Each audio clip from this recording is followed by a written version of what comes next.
Hello everyone, Nubkeks here and welcome back to, it's been a long time, but welcome back to our viewer replay coaching series. In today's episode, we are looking at Purr, or DizzyDwarf as he's called in game, who is going to be playing on Brightwing, and I believe he is, let me just double check the email right here.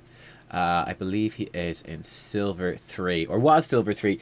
Worth noting that this video has been prompted, actually it was a very kind and generous donation from Purr, which kind of prompted me to get this video and get it done and get it out before Christmas. That being said, it's just been difficult in terms, I'll talk about this more at the end actually, but it has been hard to find the time to do this series. I was talking to Purr, I think it was about three weeks ago or something like that, when we were talking and discussing this, and then I wanted to get it done, but we had the PTR, all that sort of coverage, then we had rank season 3 beginning, all that coverage, so it's only now I'm actually having time to get around to that. But I'll talk more about the future of the series, the future of submissions, and the relationship between donations in the series at the end of the video, or at least some of the proposed changes that I'll be thinking about bringing in, and we'll be looking for your feedback on, actually. Looking for feedback between now and the new year, and then probably bring them in around January. But anyway, going into this video, so what did Purr want out of this replay? What's he looking for? So it feels like in this game he plays pretty well all around, but that it highlights the mistake he feels he makes the most often. And I actually get this comment a lot. I hear a lot of people asking this and wondering, looking for advice on this. He says, I'm never really sure. When do I fight? When do I go help soak a lane? And it feels like he second guesses himself a lot, wondering what he should do, and that it feels that sometimes it ends up with him not being able to save a teammate, or missing out on a kill, or just not being involved in the places that he should be involved in. And yeah, so he wants to have some sort of feedback on that. He's curious to see if we will notice when he is second guessing himself, and just give some sort of key tips as to when he should be engaging, when he should be disengaging, and things like that. I did I did do this video already, and the genius that I am, I did the whole video. I think it was almost an hour long at the end. Went very in depth. And then I discovered I had not turned on the microphone in the recording software, because I'm a genius. So we're going through this again, and it hopefully should actually be a bit more concise and stuff this time around, because I know most of what's going to happen, and pretty much all the talking points going into this. I'd already watched it those 3 weeks ago, or whenever it was that it arrived. Anyway, we're going to look at the Brightwing. Let's zoom it out as well, and we'll consider how things go. In fact, actually, let's hit the pause button before we get into it properly, because let's look at these team comps, because this is going to be a huge deal, and very much something you're going to be looking at as a support. I think it's actually a key part of playing supports, it's worth saying, is that you are generally quite focused on your heroes and the enemy heroes. Let's say as opposed to specialists, that's a good example. As opposed to specialists, indeed, we have a Gazlo in this game. Medivh is a very supporty specialist, he's an exception, but say Gazlo is a very specialisty type specialist. Gazlo is going to be quite focused on merc camps, rotating to merc camps, on the waves, on pushing the waves, on pushing structures, and on taking objectives. On Brightwing and on many supports, you'll be doing that somewhat, but you're much more so focused on what your team is doing, and then on backing them up in what they're doing, and then also looking at what the enemy team is doing and try to frustrate their efforts, particularly in terms of how they're looking to get kills and interrupt what your guys are up to. That's quite important. Actually, also worth noting is that this was before the recent big patch. So this is the old Diablo. The big difference is he's less tanky, but does a lot more damage. Certainly if he builds into the Firestorm talents, he'll do a lot more damage. That's the only really significant change you have to watch out for here. Actually, also Brightwing's phase shift now has a slightly longer cooldown. It's 10 seconds additional cooldown, which means that the usage of phase shift is kind of even more rewarded and or punished in the current live version of the game. So that's the main thing to watch out for here. If we look at the comps as well before you go forwards, you can see they're both really bad. They both suck. So we've got Double Warrior, which is okay. Then we've also got Varian Gazlo. So this is like a full melee team.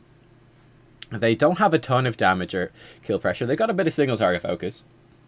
I think a big thing that will impact this is kind of what Varian goes for at level 10, actually. Probably Twin Blades, I would say, in this sort of composition here, because he's got double warriors to protect him quite a lot, and Gazlo with the slowing turrets. They're going to have pretty good shrine clear, though. I mean, Varian's not horrific. Brightwing's good on the shrines. Johanna's pretty good on the shrines. Gazlo is excellent. And the old Diablo in particular was excellent. This is actually the one map where I would have said Diablo is actually a really, really strong pick. I know most people thought the old Diablo sucked. In general, he was relatively weak. But on Infernal Shrines in particular, he was extremely strong. On the enemy team, then, we've got a Muradin, Solo Warrior. Then we've got effectively triple support for a Butcher. So they've got a really bad composition as well. Now, of course, Medivh will do some relatively consistent range damage, though he is a difficult hero to play. And it's going to be curious seeing how they play these compositions moving into Silver 3. I presume, well, we know that DizzyDwarf Per over here was Silver 3, but we don't know about the rest of the players, but presumably in and around that area. And it is important to tailor your play style to the needs of that particular group. So yeah, I think this is a good thing to note by Per over here, is that the Butcher must be really good. They're putting a lot of eggs into that basket. So absolutely, and that's very important to do on Brightwing, okay? Is that your build, in fact we'll come to the talent builds shortly, and the way you play, you need to be very focused on, okay, how does the enemy actually get kills? What are they looking to do? That's the first 30 seconds you spend in the game is very important to support, because you're analyzing even the load screen. You're looking at, okay, this is what the enemy has built in their composition. This is what they're looking to do. This is what I'm going to be looking to counter, okay? I'm going to be polymorphing X target. I'm going to be using Pixie Dust to deny damage from X target. They'll probably be focusing this particular hero on my team, so we need to defend against that sort of thing. Looks like your teammates are dying. I noticed the health bar going down. So very slow rotation from you down there on the Brightwing.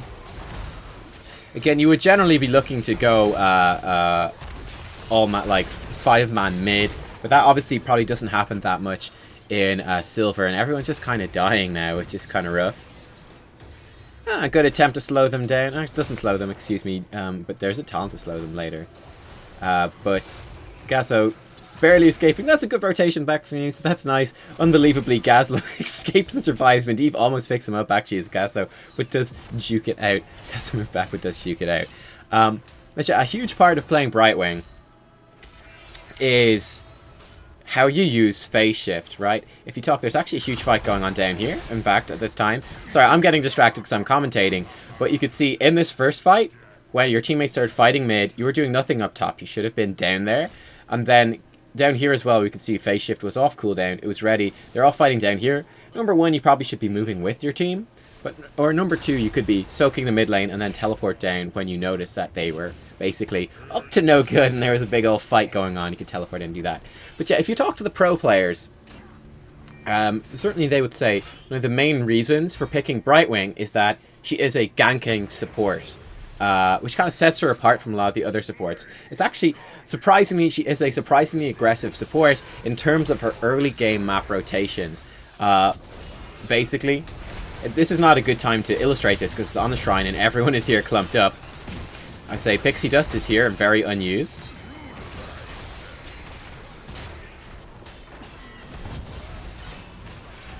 Apart from that, we're doing a pretty good job. But certainly you're going to see this throughout the video. I can kind of tell you guys in advance now, but I felt that Pixie Dust usage was definitely one thing in Brightwing's gameplay in particular, her mechanics in particular, that you could be using much more.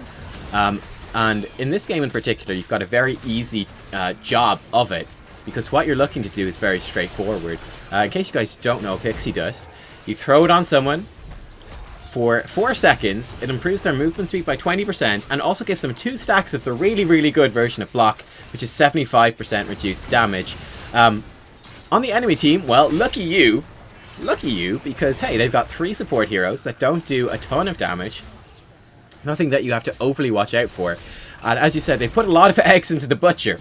And guess what? The Butcher, with his quest complete, certainly is, I think, the hardest hitting hero in the game. I know Raynor also hits very hard, but I think Raynor tends to attack a bit faster. But either way, it doesn't really matter. He is, if not the hardest hitting, certainly one of the hardest hitting heroes in the entire game. And guess what? Your E, it gives people really good block stacks. You are going to be able to deny the Butcher a lot of the damage that he is trying to do. Potentially, obviously other heroes might hit them, but if you deny one or even 2 hits from the Butcher, that's going to make a massive difference in the team fight. And you don't have to worry about protecting from other heroes or anything like that. Like, for example, they don't have a Vala being a range damage in the backline. For example, you can imagine if they had a Vala instead of Tyrande. In fact, no, let's say Vala instead of Medivh here. It'd still be a very, or relatively reasonable composition, and probably a better composition overall. And then you'd have to worry about, protecting people from the Vala's basic attacks as well. They don't have that. They only have the Butcher. So one of the key things that you should be doing in the team fight is saying, okay, I can see the Butcher coming in. I know he's about to attack my teammate. Throw the Pixie Dust on them. It will block 2 of his basic attacks and massively decrease the amount of damage he's doing. That's essentially that. Getting a good push in here with this Punisher.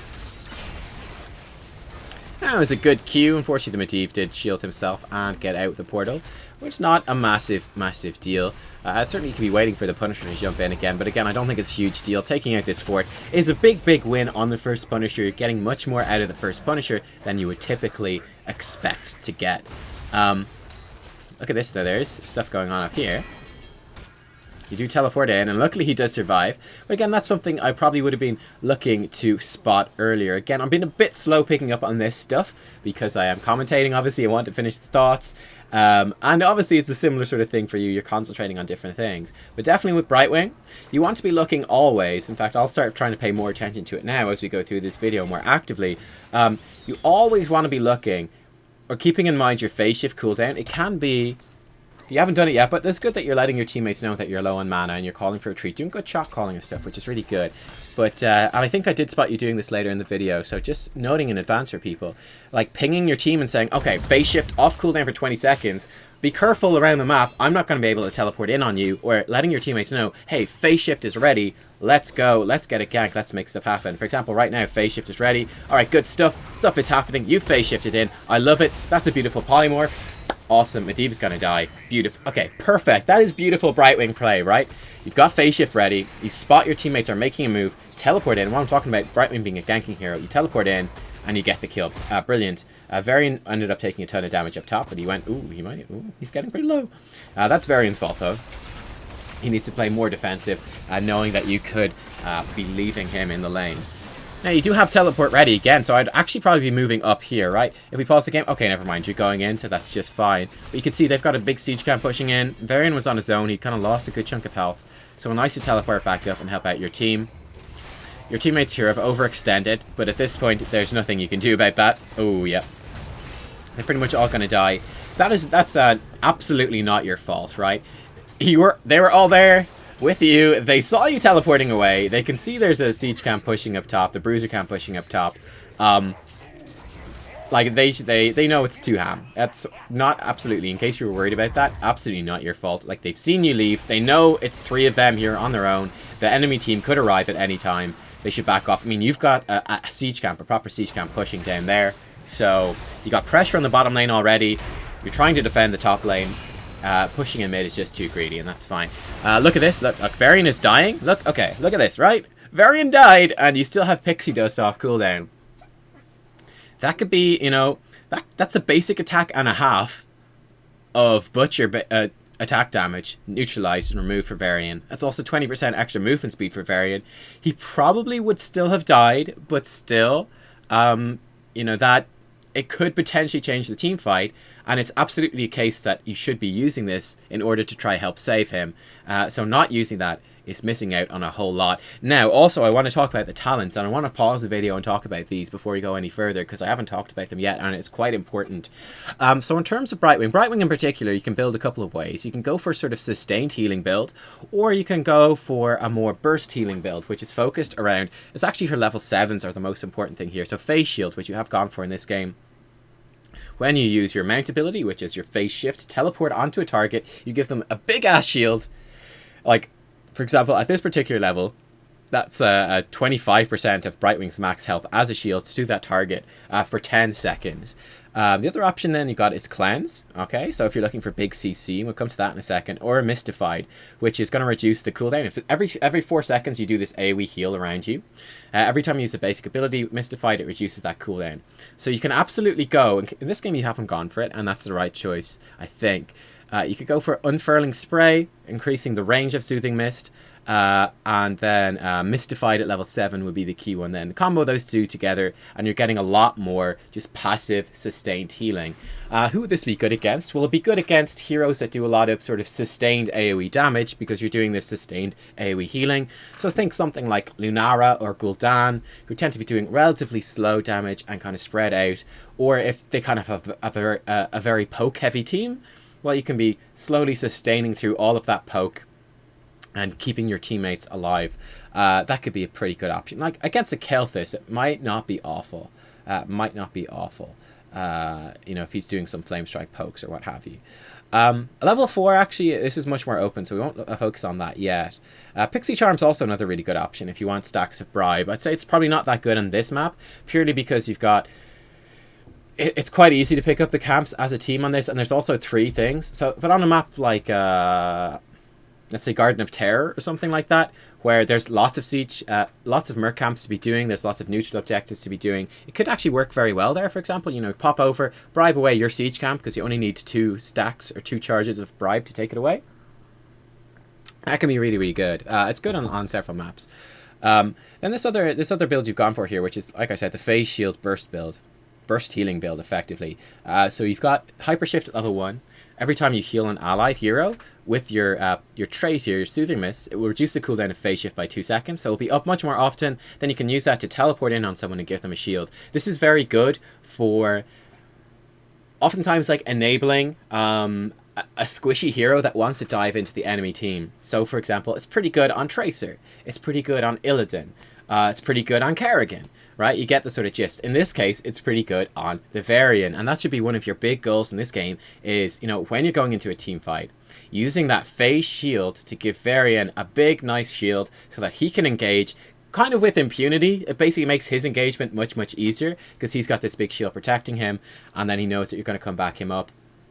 And then we'll be grand. One of the things I noticed, and I've already noticed in this team fight, and noticed throughout this video when I did the take on it yesterday, the fail take. In fact, let me just check the mic. Okay, the mic is on. Just triple. I'm checking every 10 minutes or so to make sure that this is going to work out okay. One of the things I noticed throughout this gameplay is that you are very, very bad and very slow at using your Phase Shift. For example, right here in a team fight, one use for Phase Shift, of course, is that you could Hearthstone for mana and for health and then, you know, teleport back in. You don't miss out too much time, and it's good. Typically, as well, it can be very impactful on Brightwing to, say, split push. So, for example, you could be split pushing top, getting the XP, getting the soak up there, and then when the fight breaks out, Phase Shifting in. Now, in this case, you're already here at the fight. What happens when you're already grouped up, you're already at the fight? How do you use it? Well, it's bad to not use it, because then your level 7 talent isn't doing anything. What you want to be doing with this particular build, with these 2 talents right here, is you want to be using it aggressively in the team fight, near the start of the team fight, to give a big shield to one of your ideal targets. In this case, I would recommend probably going to be Varian most of the time in this game. Give him a big ass shield, help him go in and fight, and then you might even get a second one off then later in the team fight thanks to the cooldown reduction of Hyper Shift. Now, target selection and using this correctly is going to be even more difficult on live servers because you've got an extra 10 seconds, an extra like 20% or so cooldown, 25% cooldown on your Phase Shift, so will be more punishing. Cleanse, by the way, I would recommend, considering your silver, right? Cleanse is pretty difficult to use. So considering your silver, I would say cleanse, just kind of look at your own play, try it out, and decide whether it's something you want to invest in, just in general terms. I'd say at very high levels, you'll see people, you know, pre-cleanse a Stitch's hook, so that, you know, they see the Stitches is going to hook. They'll cleanse their ally so the hook hits them but doesn't actually pull them in. They'll pre-cleanse Stormbolts. They'll do things like that. Very fancy play would be to like cleanse mosh pitting ETC so the ETC mosh pit doesn't get interrupted. Stuff like that. That's very, very high level. You're not really looking to do that in lower levels because it's very difficult. And let's face it, there's plenty of other things that you want to be concentrating on more in the game. In fact, concentrating overly much on cleanse might make you just screw up a whole bunch in other ways because, you know, you only have so much brain power. There's only so much you can concentrate on it at a time, and adding a very difficult skill on top of that can be hard.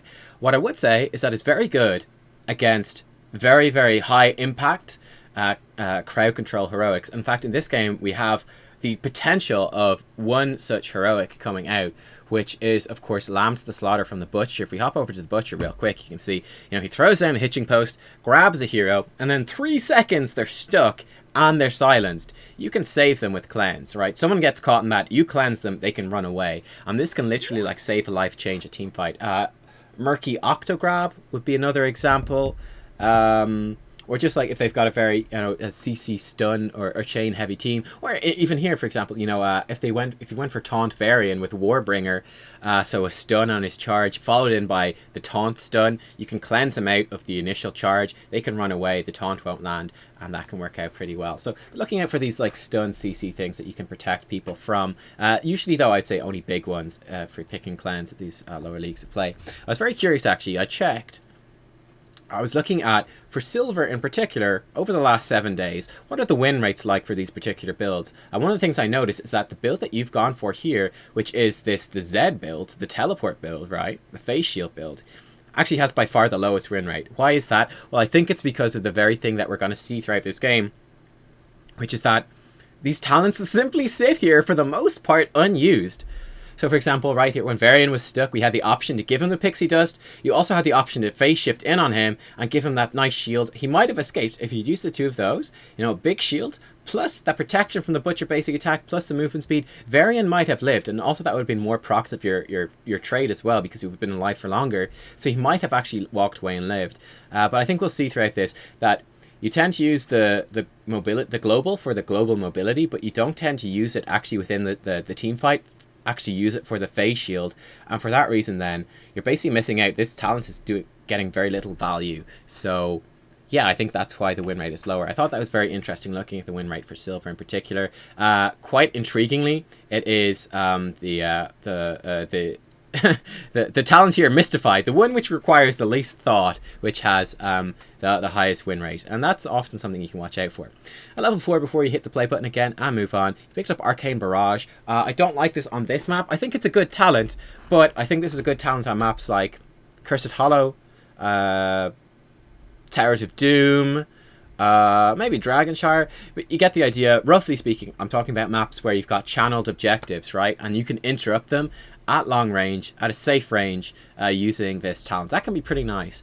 Generally speaking, I think Peekaboo is really, really good if you picked up Hypershift. Just give you that vision. Pretty good on this map as well, right? You're fighting over the shrines, you teleport in, or you kind of suspect the enemy team is looking for a flank. Alright, cool, we'll teleport in on the Varian, and we got this Peekaboo, this really large area. We can see them coming in, we can see into the fog of war, and that can really, really help.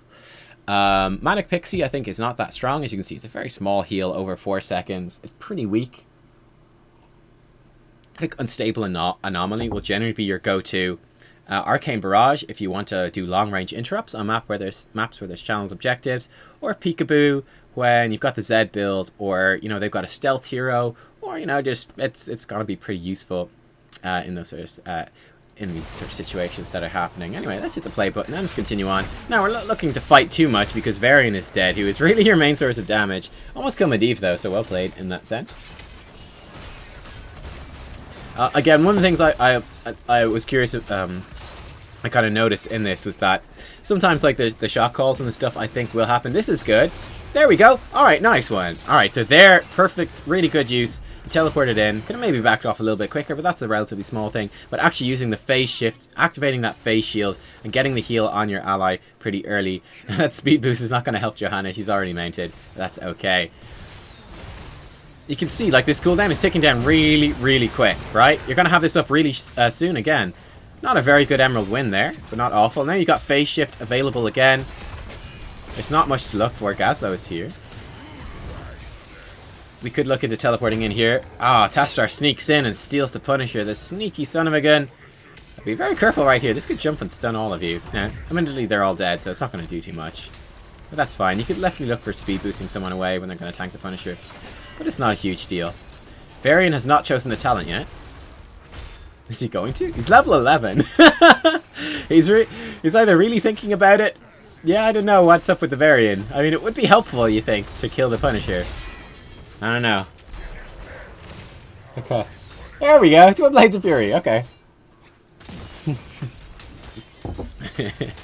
I think this is a good time to Hearthstone as well and teleport back in, or just run back. You can Hearthstone and run top lane. There you go, nice.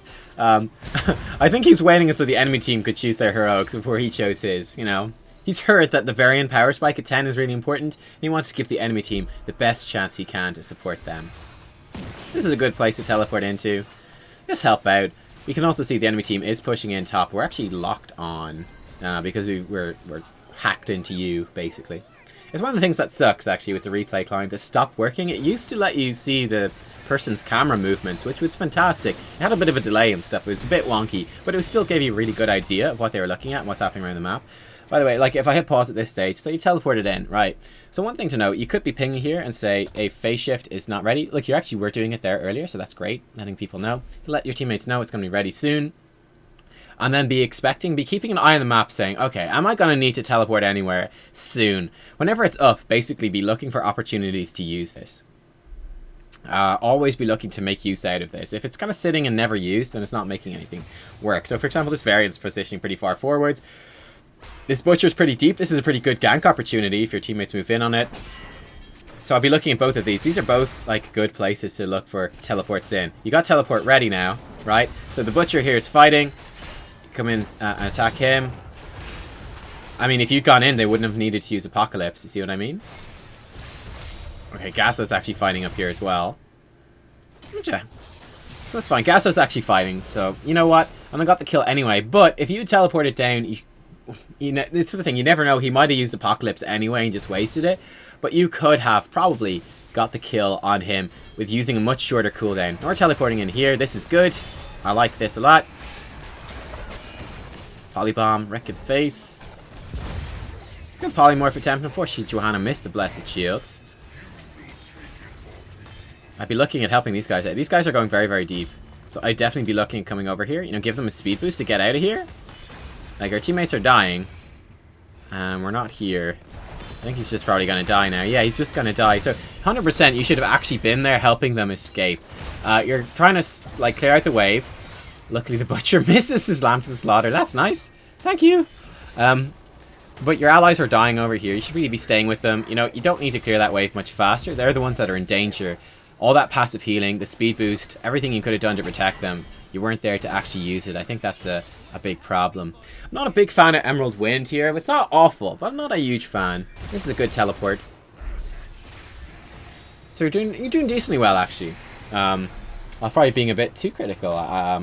You actually seem to be using your teleports pretty well on the most part to get around places. I think it's more so not using them within the team fights as much as you could, and not using the Fixie Dust in team fights as much as you could. This is looking pretty nice though. Should be a kill. You can speed boost the Varian. Very nice. You did speed boost the Varian. Try to get him in on top. That's a good Apocalypse. Getting a couple of people in there. Oh no. Oh no. Oh, you guys tried so hard. Oh well, that's unfortunate to say the least. Varian has gone back. You could Hearthstone here. I'd say like you'd almost be as fast Hearthstoning and then phase shifting back in. Gasso is soloing. This is a Robo Goblin Gasso, as you can see by his giant saw blade hands. I like it. The butcher was split pushing and he could arrive at any moment. But as you can see, you guys are just kicking ass in this fight. Gasso's on the shrine. It's all good. The butcher has arrived. Pixie, the thing doesn't spread. Look, the butcher's charged in, right? This is a good time to put your thing on. Okay, use Emerald Wind. That's also a good time for Emerald Wind. He's been. Now this is a really good opportunity to Pixie Dust someone, right? So Lamb to the Slaughter lands on Diablo. That is like a classic target to be Pixie Dusted. Didn't matter in the end, in this particular situation. But typically the person who gets hit by Lamb to the Slaughter, you don't have cleanse, right? But they're the one who's going to be focused by the enemy team because they're stuck. So that's a really good opportunity to Pixie Dust them. It's also the person that 90% of the time the butcher is going to be basic attacking. So you're going to get a lot of value out of it. So I'd highly recommend that. Take a look at your talents here. So I think I would have personally preferred Blink Heal purely to dodge the Lamb to the Slaughter yourself and to give a bit more spot healing. They're a very single target focused team overall, you know, but Muradin has Thunderbolt doing more damage. He also has Haymaker actually, so there you go. You got Tyrande obviously with the single target vulnerability. You got Archon actually, and then the Butcher is single target. So they got a lot of single target. I think the Single target burst healing of this is pretty nice. So I would personally would have taken that, plus the ability to juke and dodge around these guys in the team fight. Pretty useful. But Emerald Wind isn't awful either. I think it's an acceptable choice. Level 13, I don't like Sticky Flare at all. I think it's a really weak talent overall. So you slow people down, but it's a difficult skill shot to hit. Your team already has a fuck ton of CC. You know, Johanna, Diablo. Gazlo has slowing turrets as well. Varian didn't actually take Warbringer. He took Shield Charge. Shield Wall, excuse me. He was like, you know what, guys? You know what? They're all in on the Butcher. I think blocking basic attacks isn't enough. Let's block some ability damage as well. I think Warbringer would have been far, far better in this situation for extra single target lockdown and help picking these guys off. So that's unfortunate, but nothing that you have control of, really. I think the big ones on level 13, level 13, are Shield Dust. So you get 4 seconds, right? 4 seconds of 40% reduced ability damage, which is really, really great. Again, it will protect people from, you know, the Muradin damage, because he does quite a bit of ability damage. It'll protect them from a bit of Tassadar, protect them from nearly all of Medivh's damage, and from Starfall and stuff like that. So it's not a bad one to pick up either. Extra protection for whoever's caught in Lamb to the Slaughter, because again, you don't have cleanse. Ice Block is another good option for protecting yourself. I think Ice Block, if you've got Emerald Wind, is also a very good option, because if they dive you, or if you're going to be caught in Lamb to the Slaughter, now admittedly you need very fast reflex time, but just to point out for people, you could activate Ice Block to dodge Lamb to the Slaughter and keep yourself alive.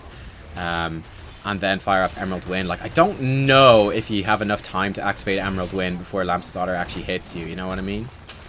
But anyway, it's going pretty well. Nice kill for you guys. Also worth noting that at Silver, Ice Block does have, I should point this out, it does have by far the lowest win rate, because again, you're adding another extra activatable ability. Whereas these things are all passive, right? These things all work passively off abilities that you should already be using. Whereas this requires an extra button, it requires extra thought, so it has a much lower win rate at Silver. Just relatively straightforward. I don't like the choice of Critterize here actually as well. I think this was a bad talent choice. I really like the idea of Greater Polymorph that you're suggesting earlier on, because they are so all in on the Butcher that the extra 0.75 seconds of Polymorph on him is going to be really, really nice. In theory, Critterize would also be very good in a situation like this, because you can just blow up a single target. You know, with Varian jumping in on top of them with a sort of single target. Like, it could work really well and help you guys, because you're kind of low in damage to actually blow up and kill someone. The problem is that Medivh has Force of Will, and in fact, Medivh has Reabsorption too. So, you know, you polymorph a target, it's obviously the target's going to be focused down. If Medivh throws a Force of Will on that person, it completely neutralizes the vulnerability of this talent. In fact, it makes it worse, because you're doing more damage to them, which means more reabsorption healing. Okay? So I think Polymorph works much better, considering there's a Medivh who can completely nullify Critterize. In fact, make Critterize work against you with his W ability, which is on a shorter cooldown than your one. So that's definitely something to watch out for. Bouncy Dust is really good, especially if you got Shield Dust, and Hardened Focus is really good too. You got lots of options here. Anyway, let's focus on the gameplay a bit more. Again, you guys hopefully been watching through this. Has he been using Phase Shield to support his allies? I love that Varian has just gone Merc mad over here. He's like, fuck it. We've got like a 75% health Punisher pushing in here. Do I want to go in and help him out? No. Alright, so you pop this. This is a really good opportunity. Look at this. Phase shift on him. You've got a Gazlo who's almost dead. He would love a big old shield for 10 seconds right about now. Look at this poor guy. He's half dead. You guys are winning the fight anyway, but this would be a really good opportunity to help him out, you know?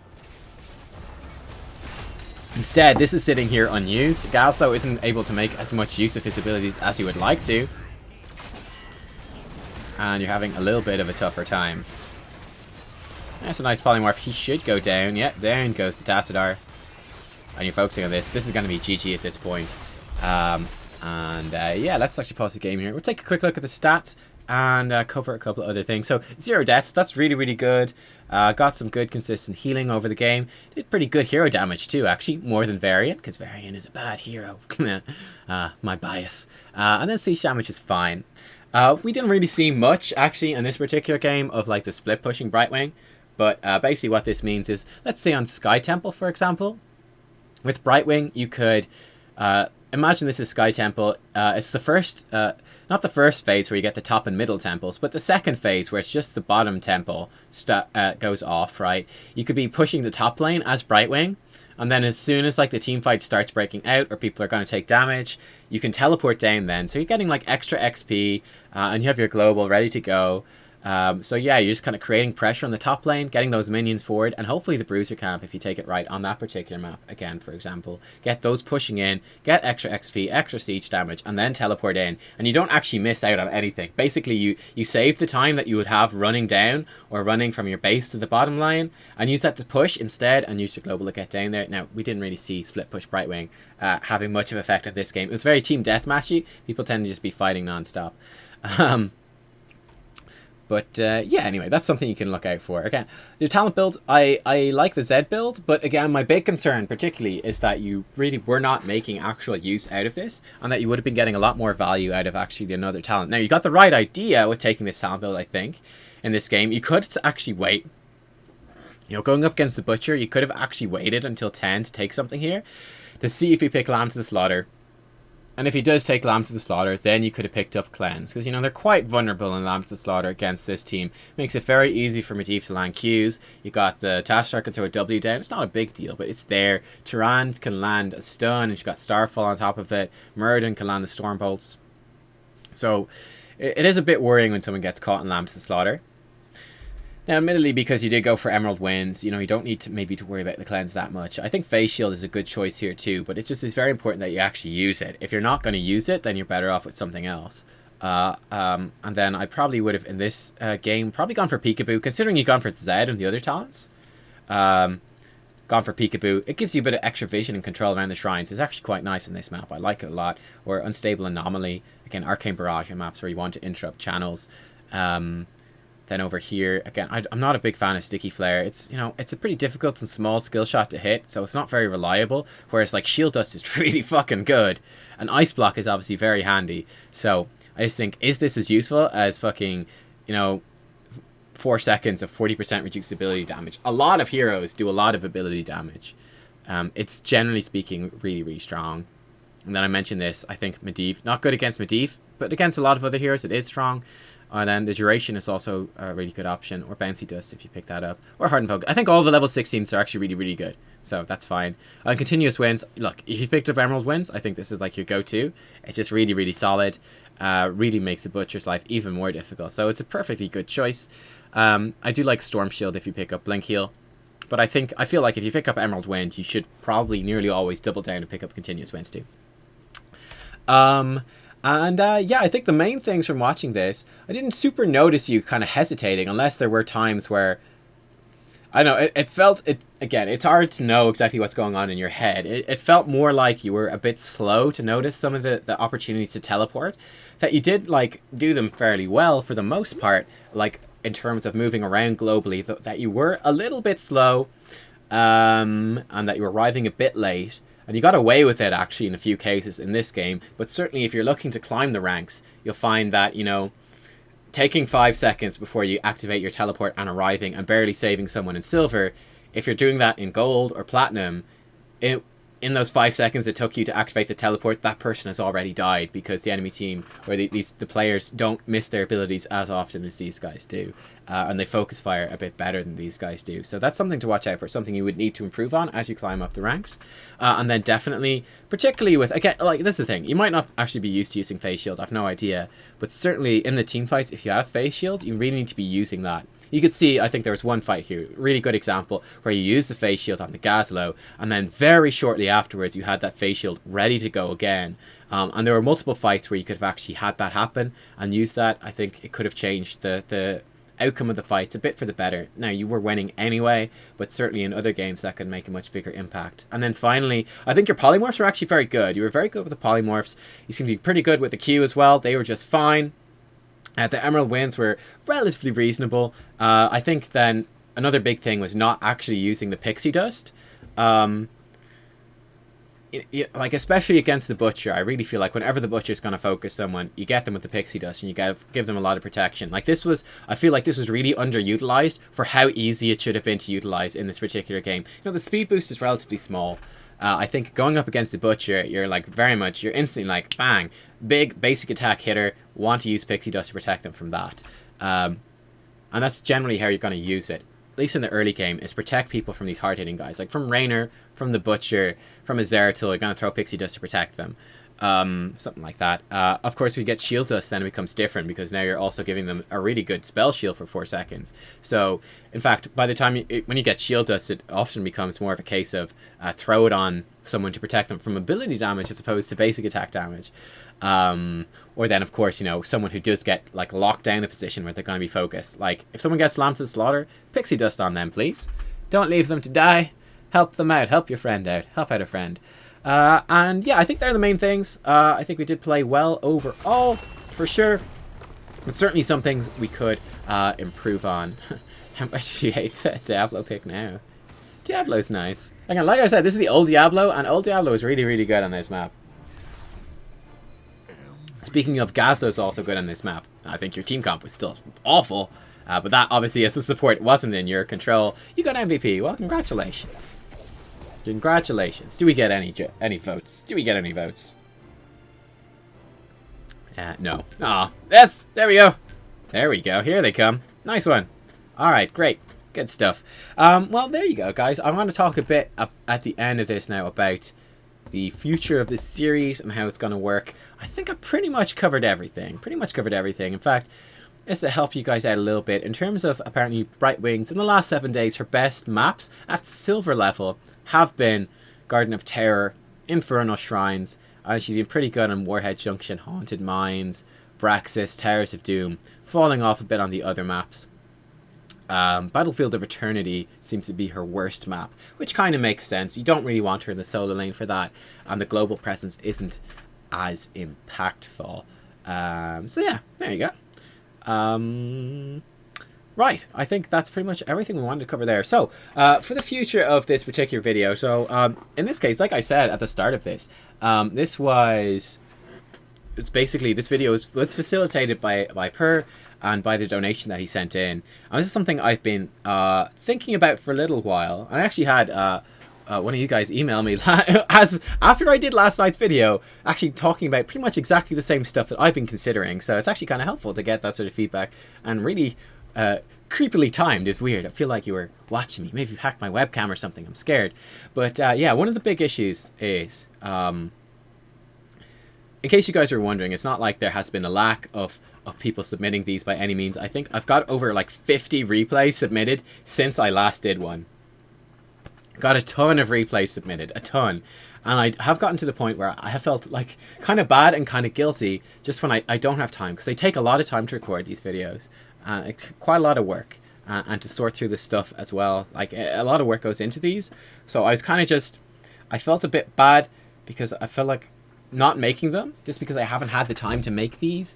I feel like I have been letting you guys down, because I'm sure a lot of you who have submitted stuff know that typically most people who send in something, they put a lot of work into their emails. You know, they go a lot into detail. Oftentimes they'll submit multiple games, be asking multiple questions. You know, people, they're really eager. I think they really want to get a lot out of this, and they're very hopeful. And I feel really bad then when I actually don't go. I'm not able to do their stuff, because I just worry that they feel like a bit left out or a bit let down.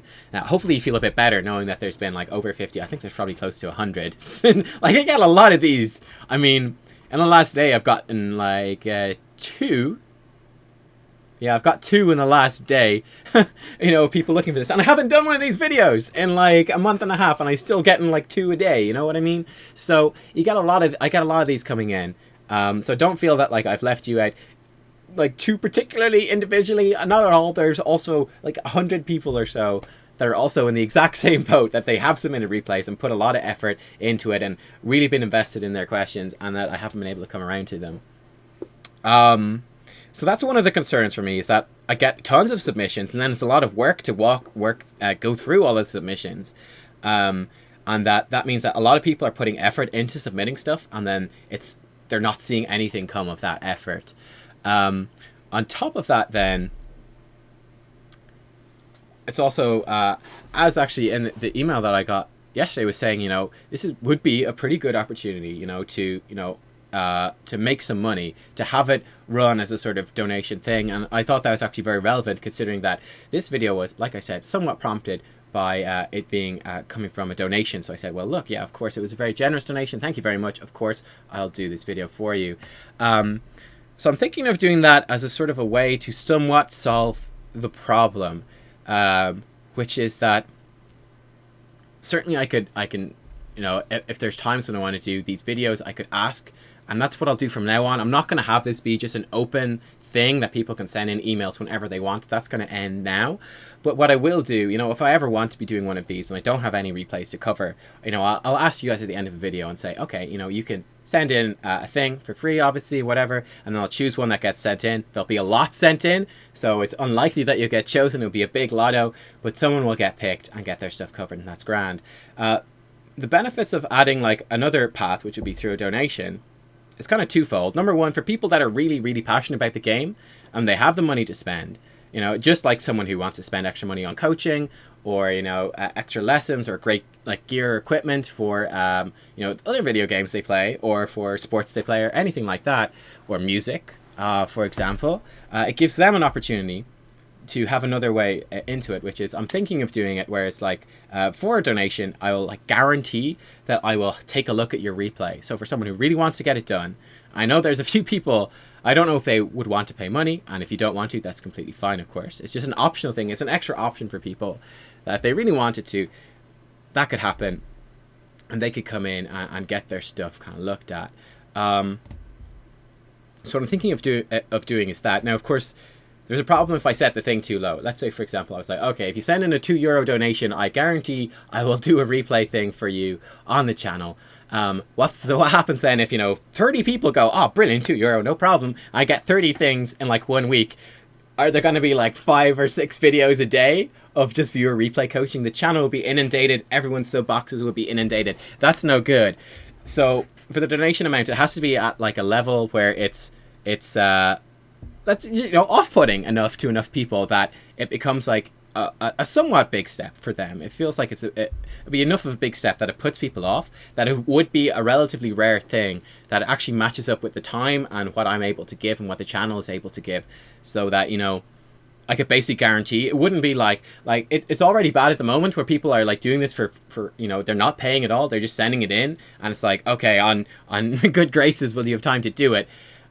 You don't feel too bad, hopefully, if I don't get to it. But for example, you can imagine if I was like, oh yeah, if you give a donation, I'll definitely cover it. And then people give like a €2 donation. And then I go, oh yeah, well, actually, sorry, I'm going to take your donation, but I'm not actually going to cover the thing. Or then like if I had to do refunds or something, that would be a nightmare if I was getting way too many. I absolutely do not want to do that. So it needs to be high enough to put people off so that it would only come in so often that I would be able to guarantee it would actually work, basically. And then also something that would be a fair reflection of the value.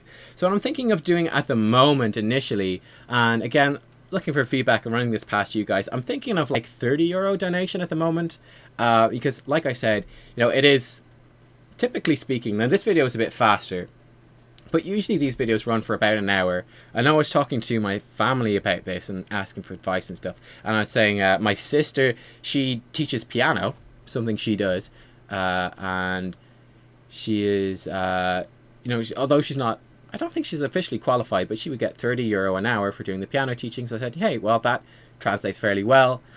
€30 for an hour of the video is a relatively reasonable deal, I think. And that should also, it's kind of a fair reflection of the work. And then it's also at a level where people who really want, who are very passionate about the game, would probably consider that and say, okay, that could actually be a really cool thing, you know, as opposed to buying a skins or a couple of bundles, or, you know, as opposed to doing an hour of coaching or an hour of piano lessons this week. You know, I want to have a viewer replay done. I think that's kind of fair, and then it would also prevent people from sending them in very often. Now, of course, things might change. I might do that, and I'm thinking of doing it like in January, starting it off in January, and just seeing how it goes. It might happen that it's too expensive, no one wants to do it, and if that's the case, we'll lower it down. It might happen that it's not expensive enough, and like there's too much demand for the supply, even at that price, and that would have to raise it up to try to reduce the the demand a little bit to match the supply, you know, just the way it works. That's basically what I'm thinking of. And of course then it's nice for me to make money too, and I could use that to improve the channel, get better equipment, actually be able to record in like 60 FPS. That would be a wonderful thing to do at some stage in the future. So that is roughly speaking what I'm thinking about going forwards, is making this like more of a donation based thing, so it'd be a bit more irregular. And then, you know what, if there's like no donations and no one is particularly looking for the replays, I can open it up to everyone and be like, all right, look, anyone who wants to submit, we'll do it. We'll do a bit of a lotto. I'll pick someone at random. And also adds more value, I think, as well, to people who get it at random. Then it's like, you know, you're really getting a valuable surface. I'm sure probably people already realize that, or hopefully they do. But yeah, I think that should work out. That's certainly what the idea I'm thinking over. I'm going to be thinking over it for a while as well, and getting your feedback. And like I said, I'm not opening it up now, primarily because I don't want to have to deal with any of this stuff over Christmas. I don't want to do it. So we'll do it in January when we come back from like kind of Christmas and Christmas breaks and stuff. And we'll push forward then and probably take it for a spin, see how it does.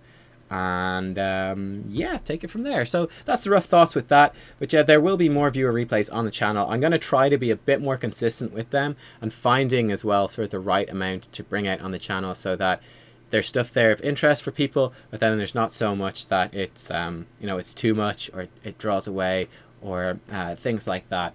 Yeah, I don't know. Let me know your thoughts down below anyway.